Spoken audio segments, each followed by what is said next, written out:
sama seperti yang di eh, Pekalongan tersebut, Batik Pekalongan tersebut. Menurut Bapak sendiri itu bagaimana, Pak? Ya, pertama kan kita secara konsep nih harus jelas nih, harus clear ya. Iya, Pak. Tentang KIK ya, kekayaan intelektual Iya, Pak. komunal ya. Oke, regulasinya gimana sih kekayaan intelektual komunal itu? Di PP nomor 6 tahun 2022, Pak, mengenai kekayaan intelektual komunal. Ya, PP apa 56. kalau kalau mau dipakai itu gimana syaratnya? Baik, Bapak izin melanjutkan. Jadi,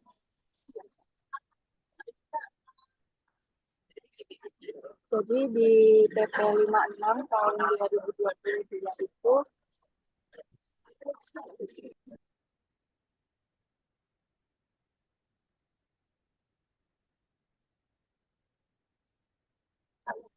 di PP 56 tahun 2022 itu di pasal 3 khususnya di pasal 3 ayat 1 di mana di situ dijelaskan bahwa hak atas KIK dipegang oleh negara. Kemudian di ayat 2-nya menyebutkan bahwa negara wajib menginventarisasi, menjaga dan memelihara KIK. Kemudian di pasal 4-nya di situ dijelaskan bahwa KIK terdiri atas salah satunya adalah di huruf A adalah ekspresi budaya tradisional. Kemudian selain pada PP nomor 56 tahun 2022, kami juga menemukan di pasal 38 Undang-Undang Hak Cipta di mana di situ di ayat 1 disebutkan bahwa hak cipta atas ekspresi budaya tradisional dipegang oleh negara. Nah, kemudian di pasal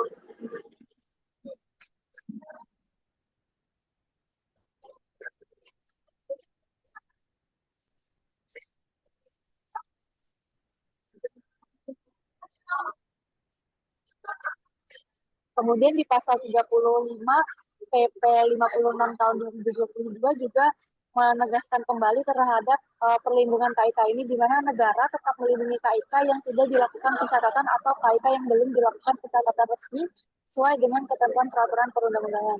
Maka berdasarkan beberapa pasal tersebut, Bapak kami menilai bahwa di sini PT LTI sudah melanggar apa yang dilindungi oleh negara. Gitu.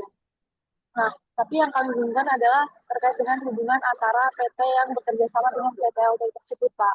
Kalau di sini kami menilai PTNS lah yang bisa dimintai pertanggungjawaban seperti PT LTI karena mereka berdua memang terbukti ada perjanjian untuk mendistribusikan dan juga PT LTI lah yang memberikan motif tersebut. Nah, untuk sisa dari dua perusahaan yang bekerja sama dengan PTNS, kami masih ragu untuk mengenakan pertanggungjawaban. Begitu. Nah, jadi kalau dari PP tersebut ya,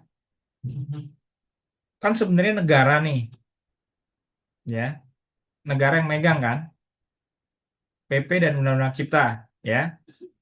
Nah, jelas nggak di situ negaranya siapa? Siapa yang dianggap yang menjadi negara yang memegang itu? Harusnya sih pemerintahan daerah, Pak, si pemkapnya. Ada di situ. Di sini eh, ada pemkapnya yang dia di sini dibilang di kasposnya tersebut Bukan, bukan, bukan pemkapnya kasus. itu Kita nggak ngomong kasus. Kita nggak ngomong kasus. eh, Saya ngomong peraturan. oh oke, Pak. Di peraturannya Undang-undang itu dan PP-nya heeh, itu bilang yang kan dipegang negara tuh. iya, Pak. Siapa yang jadi negaranya? Sebentar, Pak.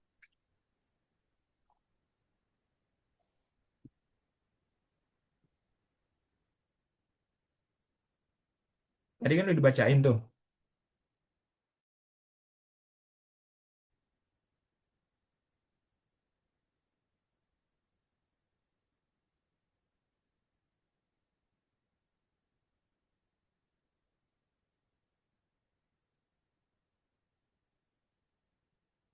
Ada, Pak, kewajiban sebagaimana dimaksud pada ayat 2 itu yang dilakukan oleh menteri, menteri kepala lembaga pemerintahan pemerintahan non kementerian ataupun pemerintah daerah, Pak, ada di pasal 3 ayat 3.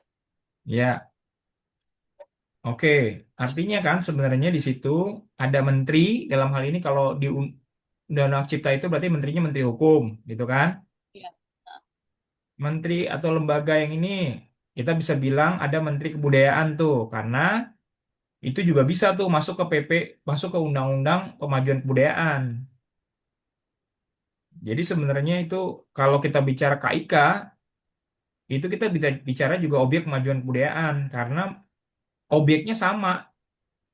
Kalau tadi bilang motif Pekalongan, ya motif Pekalongan juga KIK, ekspresi budaya tradisional, juga objek kemajuan kebudayaan.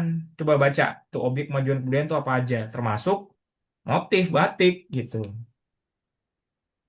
Nah, kalau di undang-undang, kalau di PP itu kan bilangnya cuma dicatatkan oleh DJKI, gitu kan? Nah, DJKI itu situ nyatet nggak, gitu kan? Pertanyaannya. Terus nanti, terus si Pemkap itu nyatet nggak, gitu. Dia membuat catatan apa enggak? Artinya kan di sini dan sedari awal harusnya ada pencatatan untuk mengetahui agar publik mengetahui siapa yang punya, gitu kan? Jadi itu hal-hal yang harus dilakukan di awal kalau mau menegaskan hak. Nah, itu ada dulu apa enggak gitu. Itu dulu yang harus kita bangun tuh. Apakah sudah ada pencatatan DJKI, Pemkab dan lain-lain tersebut berkenaan dengan KIK tadi sehingga publik tahu, oh, itu punyanya Pekalongan. Kenapa? Tahu dari mana? Dicatat gitu. Itu satu, terus dibangun tuh kasus apa argumentasi seperti itu. Kalau tidak diketahui dalam artian tidak dicatat, ya publik nggak tahu dong. Kalau publik nggak tahu, masa kemudian jadi publik nggak bisa ngapa-ngapain? Padahal kita tahu namanya KIK itu ya boleh digunakan, nggak ada masalah sebenarnya oleh publik. Karena nggak ada yang berhak satupun individu yang bisa melarang. Karena itu milik komunal gitu. Nah, tapi aturannya memang kalau di PP itu terus terang nggak jelas.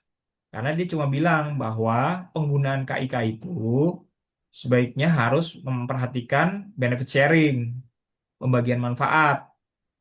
Itu yang pertama. Yang kedua, dia harus memperhatikan sakralitas, hal-hal yang sifatnya sakral dari KIK yang digunakan. Karena kalau misalnya kita bicara ke KIK dalam bentuk ekspresi budaya tradisional gitu, misalnya motif batik gitu ya.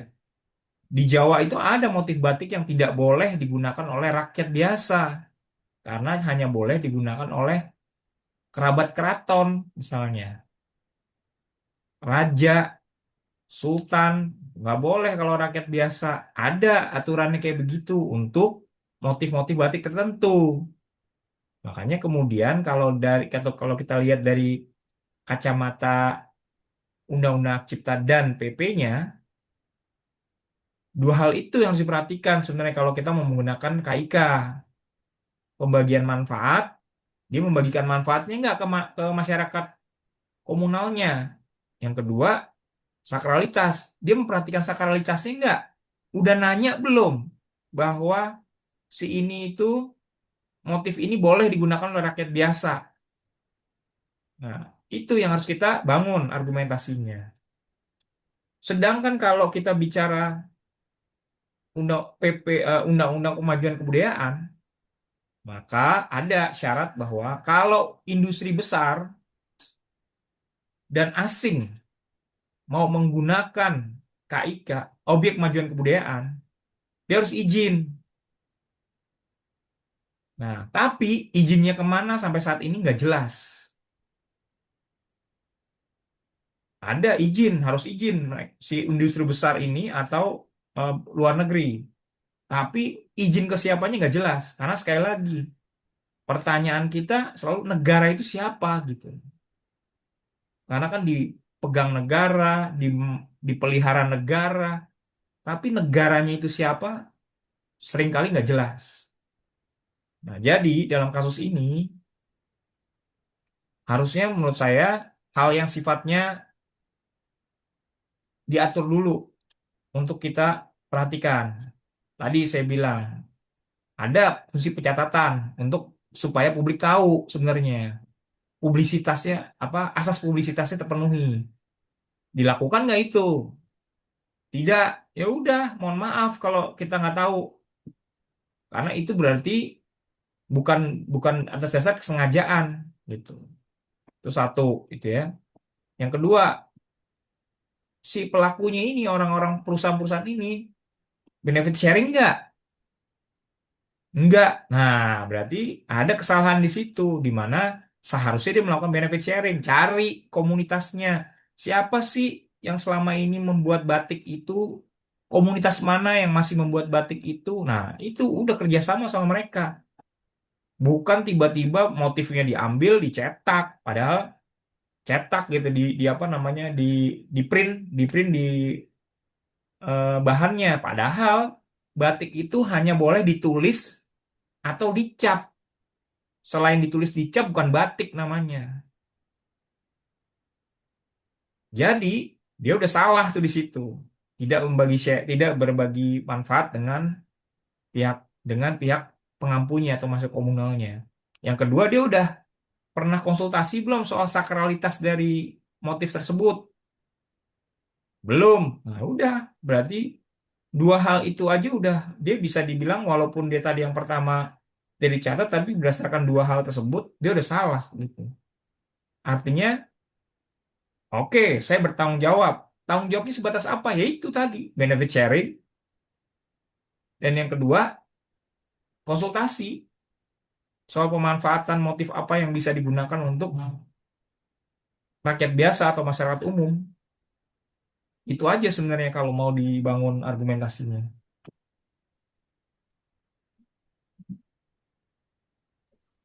Maksud Pak itu maksud jadi di kasus posisi kami itu kan sebetulnya dari Pemkab ini sudah mencatatkan motif batik kencana kuning khas Pekalongan itu di tingkat daerah. Nah, berarti kami bisa berargumen terhadap asas publisitas yang sudah dilakukan oleh Pemkab di situ, Pak. Bisa, Meskipun belum dicatatkan di DJKI. ya.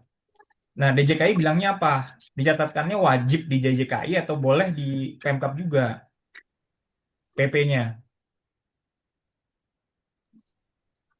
Kalau dari PP itu KIK dicatat oleh Menteri sih Pak, di situ dibilangnya. Ya, kalau oleh Menteri menteri berarti Hukum. harus DJKI dong.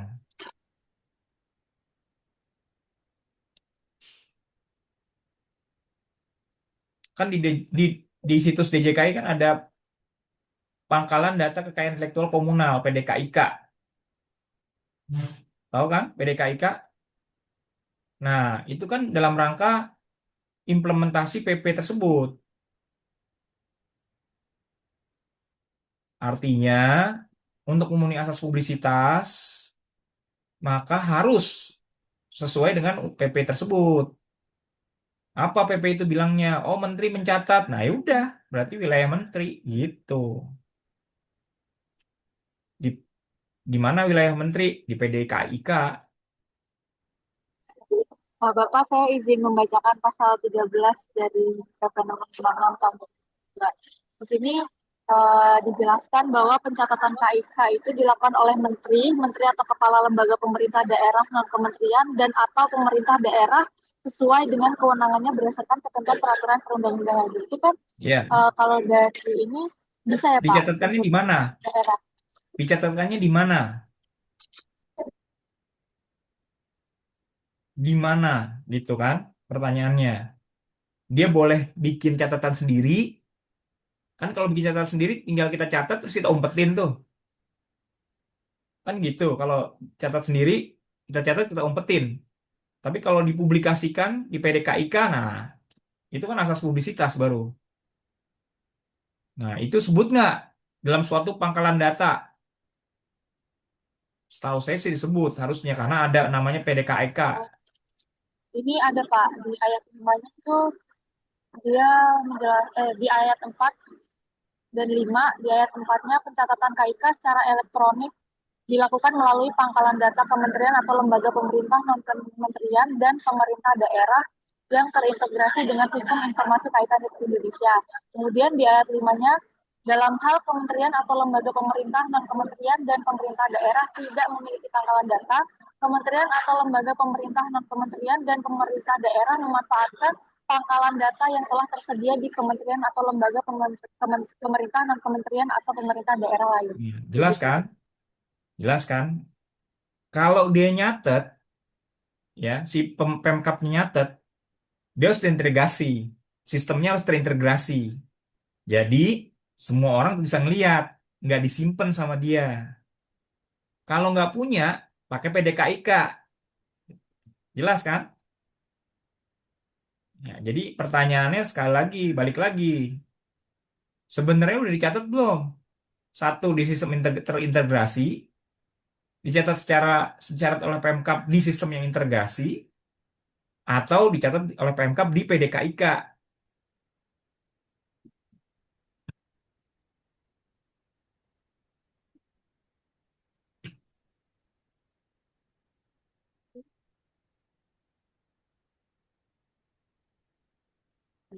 Berarti Pak dalam hal tersebut kan memang si Pemkap tersebut tidak melakukan pencatatan sehingga terjadinya hal tersebut, Pak. Berarti dalam hal tersebut yang bisa dikenakan itu hanya dari kesalahannya itu ketika mereka tidak melakukan konsultasi dan benefit sharing tersebut ya, Pak. Yang Iya, bisa kalau dikenakan menurut saya kayak dari begitu. sisi kesalahannya. Yes, karena bagaimanapun juga, apapun yang ada mu- apapun yang ada di masyarakat itu pasti ada pemiliknya, gitu. Beda ya kalau misalnya kita ngomong udara, air, dan lain-lain. Tapi kalau apapun yang sifatnya tangible dan intangible yang kita lihat berkembang di masyarakat, pasti ada pemiliknya. Ada yang milik pribadi, private, ada yang milik komunal, gitu kan. Nah, jadi nggak boleh tuh kita tiba-tiba langsung aja, ini kan saya nggak tahu pemiliknya, udah saya pakai. Nggak boleh kayak begitu. Tetap harus dilakukan upaya yang patut untuk mencari tahu siapa pemiliknya. Itu itu respon nomor satu kalau kita berniat, bahkan berniat untuk komersialisasi. Ini kan komersialisasi kan? Iya, Pak.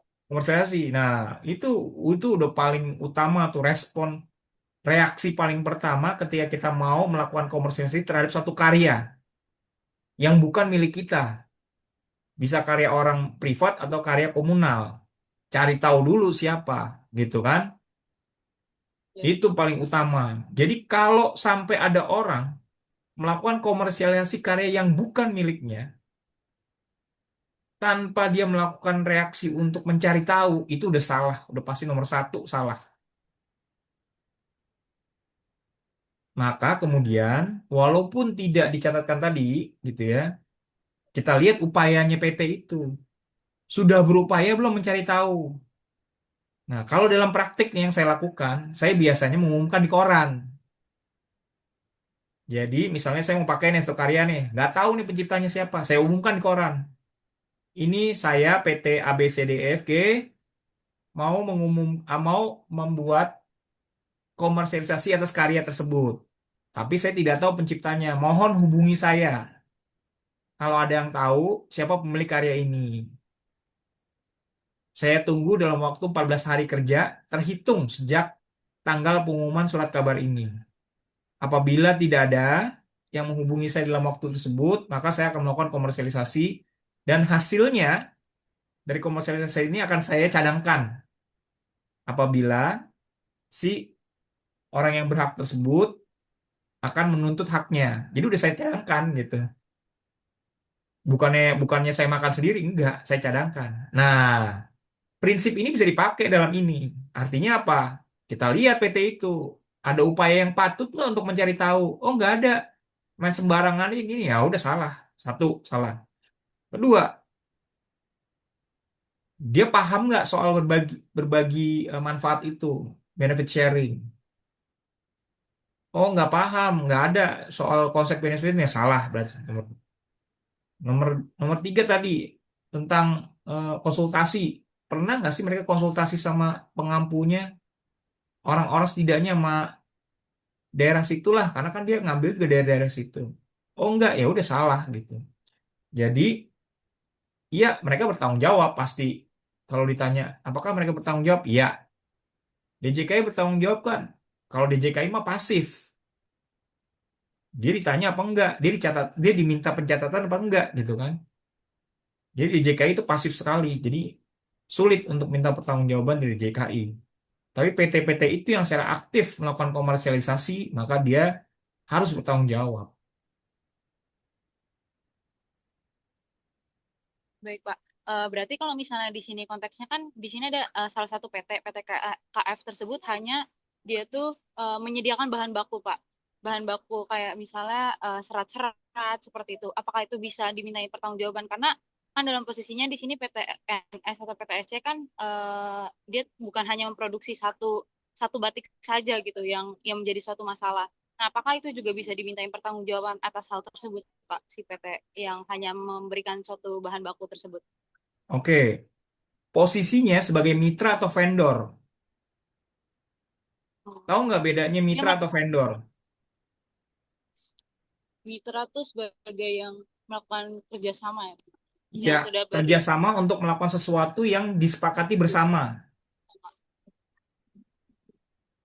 Kalau vendor itu cuma disuruh, cariin gue bahan. Nih Pak, nih gue oh, bayar, selesai urusannya pulang. Nah itu vendor. Makanya saya tanya, mitra kerja atau vendor? Itu posisinya. Kalau dia mitra kerja, dia ikut tanggung jawab. Kalau dia vendor, selesai tanggung jawabnya ketika dia dibayar. nah, dalam hal tersebut kan mereka ini bisa dimintain pertanggungjawaban atas dasar permasalahan yang tadi kita sebutin tiga itu ya Pak. Nah, apakah di sini yang dimintain pertanggungjawaban itu secara misalnya untuk menghentikan produksi dan pendistribusiannya saja Pak? Kalau menurut saya sih bukan itu. Bukan menghentikan, menurut saya. Ke arah sana. Bukan. Jadi gini, tadi saya bilang ya, oke, proses penghentian itu bisa dilakukan kalau ternyata tadi sakralitas tadi, gitu ya. Kalau kita masuk ke syarat sakralitas tadi, begitu ketahuan bahwa, oh, itu kok, itu punyanya keraton dipakai-pakai tuh. Nggak boleh tuh. Wah, boleh. Karena kan sakralitas ya. Itu bisa. Tapi kalau misalnya nggak ada sakralitasnya, maka ya dia cukup benefit sharing aja kepada komunalnya ini gitu. Semacam ganti rugi, tapi istilahnya itu benefit sharing. Pak.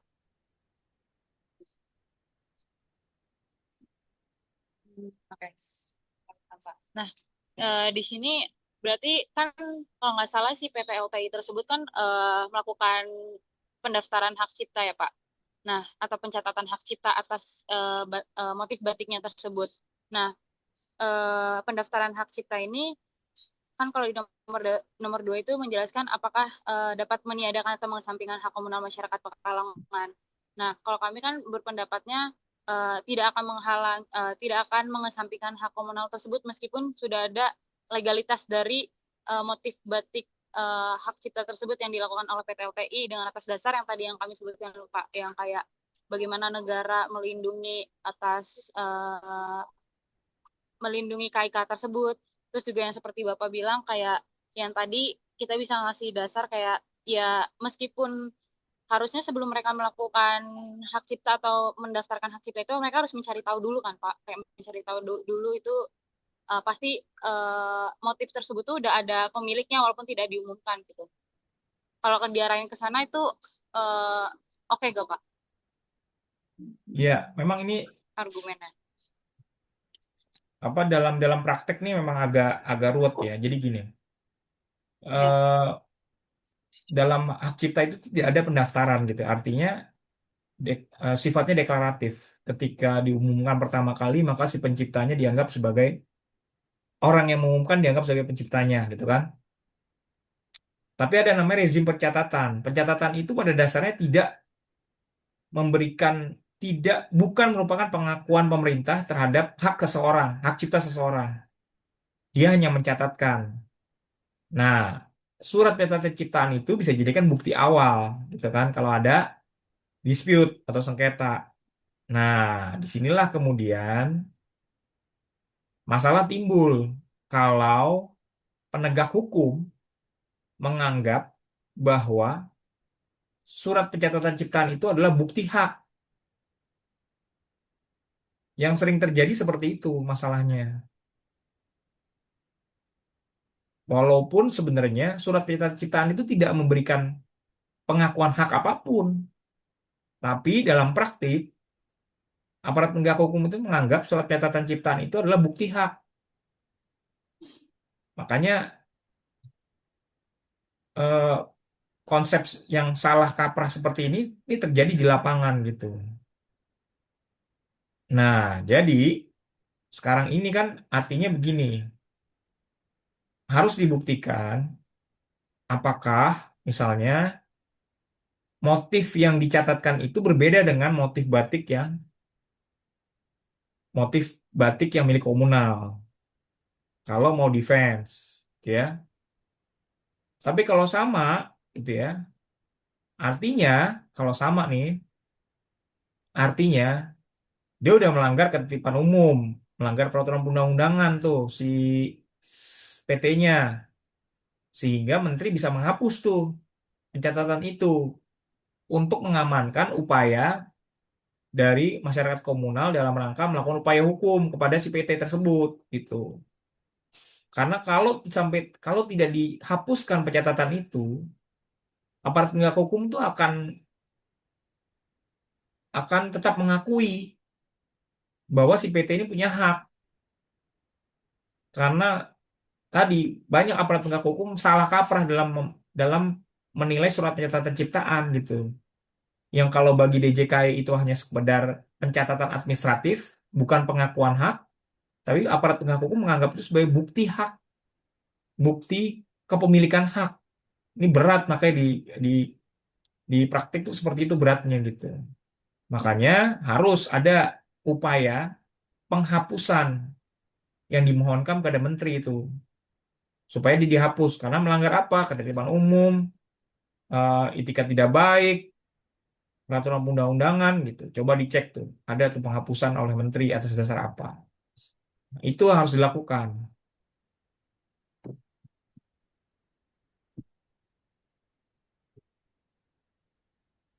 Berarti kalau misalnya saya ngerasain arah yang tadi Bapak bilang mengenai konsep dari hak cipta tersebut yang seperti Bapak bilang itu jauh lebih baik kita mengartikan ke arah sana terlebih dahulu, Pak. Suaranya kecil ya? Ketika tadi kalau misalnya saya mengarahkan bagaimana yang tadi konsep yang Bapak bilang konsep hak cipta terlebih dahulu kayak seperti yang kan secara praktik kan mereka menyatakan itu sebagai bukti tapi ya kita berargumen di arah ke sana dulu terus kayak bagaimana konsep hak cipta itu sebenarnya tidak menjadikan pencatatan tersebut menjadi suatu kepemilikan hak gitu Pak. Bukti Baru kepemilikan nanti hak. kayak ditambah ya bukti kepemilikan hak tersebut ya Pak. Ya. Baik Pak. Bapak izin bertanya terkait tadi eh, penghapusan pencatatan itu kan dimohonkan kepada menteri. Nah, apakah nantinya si Pemkab ini hanya melalui itu kan nanti secara administratif ya Pak? Berarti maksudnya yang permohonan penghapusan kepada menteri. Nah, berarti nanti Pemkab itu ke pengadilan niaga mengajukan gugatannya hanya gugatan untuk menuntut ganti ruginya saja ya Pak? Terkait dengan penghapusan pencatatannya berarti kita ajukan langsung ke menteri begitu atau bagaimana? Iya, jadi ini ada dua upaya nih. Yang satu upaya penghapusan pencatatan, yang sebenarnya bisa juga digugat ke pengadilan niaga sebenarnya, gitu sebenarnya kan. Tapi bisa juga sebenarnya kalau mau ambil jalan pintas itu ke menteri, karena menteri juga harus bertanggung jawab melindungi KIK, gitu. Dia punya tanggung jawab. Kenapa kita melalui jalur menteri? Saya bilang jalan pintas ya, karena kalau kita gugat ke pengadilan niaga nanti kalau kalah dikasasi langsung gitu. Jadi masih terus panjang. Padahal kan kita butuh cepat putusan gitu kan. Makanya saran saya lebih baik jalan pintas. Menteri sebagai dianggap pembina KIK gitu kan. Tanggung jawab dong. Ini ada orang daftarin mencatatkan ciptaan yang merupakan KIK. Tolong hapus dong. Nah, udah menteri harus mau. Karena dia sebagai pembina KIK dengan bukti-bukti tentunya ya. Itu satu. Yang kedua, tadi ketika misalnya tadi bahwa apa sesuai dengan aturan tadi gitu ya, ternyata ya dia kita pengen nuntut ganti rugi nih. Ganti rugi karena tidak adanya benefit sharing gitu kan. Yang seharusnya dalam PP itu eh, diamanatkan tuh pembagian manfaat gitu. Baru kita ke pengadilan niaga tuh untuk ngomong kayak begitu. Akan lebih baik ke pengadilan niaga kalau pencatatan itu sudah dihapus. Karena kalau sampai pencatatan itu masih ada, hakim yang nggak ngerti pasti akan menolak gitu. Menganggap si PT punya hak berdasarkan surat penyatatan ciptaan. Karena hakim nggak ngerti soal konsep bahwa surat penyatatan ciptaan itu bukan bukti kepemilikan hak. Nggak ngerti pasti hakim dan jaksa, hakim dan apa namanya lawyer di sana gitu. Nggak ngerti pasti. Makanya itu yang akan terjadi. Oke, baiklah Pak. Berarti secara administratif memang meminta untuk penghapusan pencatatan ke menteri, kemudian setelah itu sudah dihapuskan, baru ke pengadilan niaga untuk ganti ruginya. Nah, kemudian kalau dari sisi pidananya Pak, lihat ini kan dari undang-undang hak cipta itu sebetulnya ada, namun kami masih ragu apakah itu bisa digunakan dalam konteks KIK atau tidak gitu. Kalau menurut Bapak, apakah ini bisa diajukan ke ranah pidana sebagai continuum remediumnya?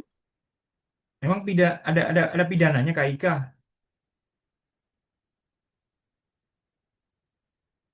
Ekspresi budaya Ya kami, tradisional ada.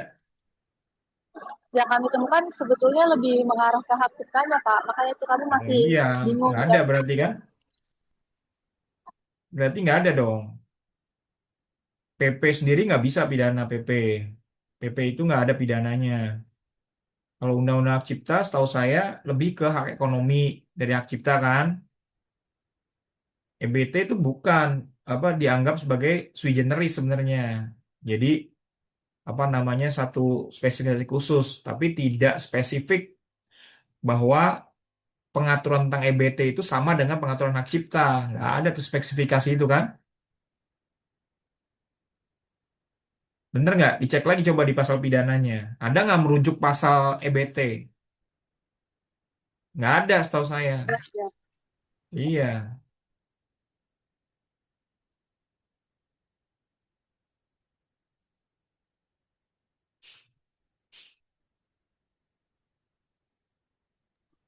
Jadi terkait dengan upaya hukum hanya administratif dan juga perdata saja ya, Pak. Tadi. iya, Kemudian saya ingin bertanya lagi terkait dengan sharing benefit tadi, Pak. Tadi kan memang seharusnya dari perusahaan itu sebelum mengkomersialisasikan harus sharing benefit agreement tadi. Nah, sebetulnya nanti apakah bisa sharing benefit agreement ini kita jadikan solusi di akhir setelah semuanya selesai, kemudian nanti dimintakan entah itu dari perusahaannya begitu kepada Pemkap untuk selanjutnya. Jadi untuk keberlanjutan kerjasama antara Pemkap dan juga perusahaan. bisa, bisa karena kan sebenarnya gini, harusnya kan itu tidak perlu diselesaikan secara hukum harusnya, cukup kekeluargaan aja kan.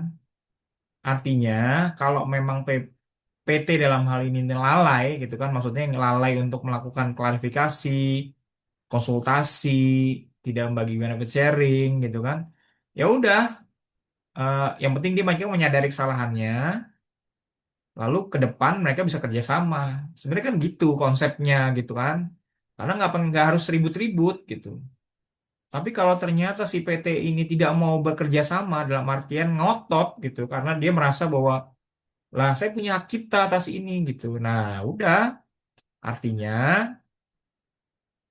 berarti harus ada upaya hukum nih untuk menegaskan hal itu gitu. Maka kemudian masuk tadi yang kita bicarakan upaya administratif dan upaya hukum. Setelah misalnya dia harus bayar itu terhadap kesalahan masa lalunya dia gitu kan, bisa ditawarin habis itu kepada mereka. Mau nggak besok ke depan ini lanjut nih benefit sharingnya? Oh mau saya karena memang saya menganggap bahwa ini menguntungkan. Ya udah lanjut. Jadi yang kemarin dosa-dosa masa lalu itu diselesaikan secara hukum itu ke depan baru lagi bikin agreement.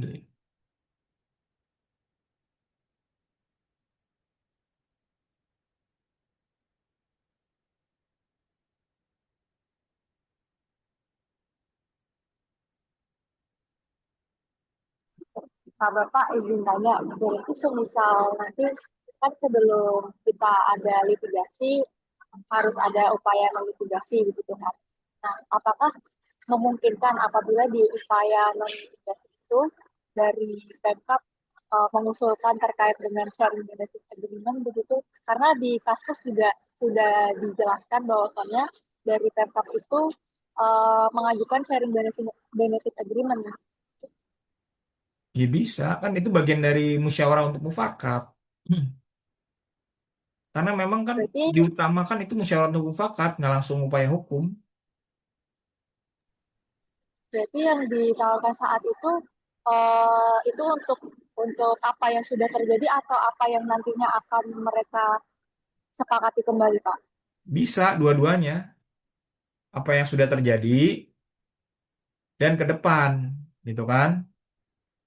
Itu yang terjadi apa umumnya itu seperti itu kalau kesepakatan gitu. Yang udah terjadi berapa segini, ke depan berapa segitu gitu. Itu umumnya kayak begitu gitu. Dan itu yang paling fair gitu ya. Tapi ada juga karena ya udahlah apa supaya nggak ribut-ribut, yang kemarin kita anggap angus.